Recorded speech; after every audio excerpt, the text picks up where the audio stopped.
Praise lord. Hope you are doing well. అయితే ఈరోజు దేవుడు మనతో మాట్లాడిన మాట ఏంటంటే, ఈ రోజుల్లో చాలామంది వాళ్ళు లీడ్ చేస్తున్న లైఫ్లో వాళ్ళు హ్యాపీగా లేమనో, లేదంటే వాళ్ళు చేస్తున్న ప్రేయర్స్కి ఆన్సర్స్ రావట్లేదనో, లేదంటే వాళ్ళ లైఫ్లో ఇంకేదే సాధించలేదో, ఇలా అనేకమైన ప్రాబ్లమ్స్తో వాళ్ళ యొక్క లైఫ్ని ఈ రోజుల్లో లీడ్ చేయడం మనం చూస్తూ ఉంటాం. అయితే ఈ రోజుల్లో ఎంతమంది వాళ్ళని మనం ప్రశ్నించుకున్నారు? ఈరోజు మార్నింగ్ లేవగానే మనం దేవునికి సమయం ఇచ్చామా, బైబిల్ చదవడానికి సమయం ఇచ్చామా, లేదంటే ప్రేయర్ చేయడానికి సమయం ఇచ్చామా అని ఎంతమంది ఈ రోజుల్లో వాళ్ళు ప్రశ్నించుకున్నారు?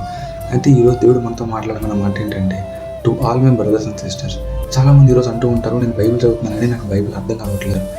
ఒక్కరోజు చదివి ప్రార్థన చేసుకుని 15 days తర్వాత మళ్ళీ బైబిల్ చదివి ఏమర్థమవుతుంది? బైబిల్ ఈరోజు మనం ఒక రివరెంట్లీగా, ఒక భక్తిపూర్వకంగా, ఒక ఎక్స్పెక్టెన్సీతో ఈరోజు దేవుడు నాతో ఏదో మాట్లాడిపోతాడని ఒక ఎక్స్పెక్టెన్సీతో ఈ రోజు బైబిల్ చదవడం స్టార్ట్ చేస్తాం. ఈ డిసిప్లిన్ నేను ఒక హ్యాబిట్గా మార్చుకుంటాను నీ లైఫ్లో. ప్రతిరోజు మార్నింగ్ లేవగానే ఒక 15 minutes ఆఫ్ టైం దేవుడికి ఇవ్వాలి అని నువ్వు ఎప్పుడైతే నీ లైఫ్లో నువ్వు నిర్ణయించుకుంటావో, ఆ రోజు నుంచి నీ లైఫ్ చాలా కొత్తగా మారిపోతుంది. ఆ డే అంతా కూడా చాలా జాయ్ఫుల్గా, చాలా హ్యాపీగా, డిఫరెంట్గా నువ్వు ఎక్స్పీరియన్స్ చేస్తావు. అయితే ఆ ఎక్స్పీరియన్స్ ఈ రోజుల్లో ఎంతమంది రోజు మార్నింగ్ లేవగానే ఎవరికి మెసేజ్ చేయాలను, లేదంటే నా కోసం ఎవరో వెయిట్ చేస్తున్నారని ఎంతమంది అనుకుంటారు? No one is waiting for you. ఎవరు నీ కోసం వెయిట్ చేయట్లేదు. ఎవరు మెసేజ్ చేస్తే వాడికి రిప్లై ఇద్దాం అనుకునే వాళ్ళే తప్ప నీ గురించి, పర్టికులర్గా నీ గురించి వెయిట్ చేసే మనుషులు ఇక్కడ ఎవ్వరూ లేరు.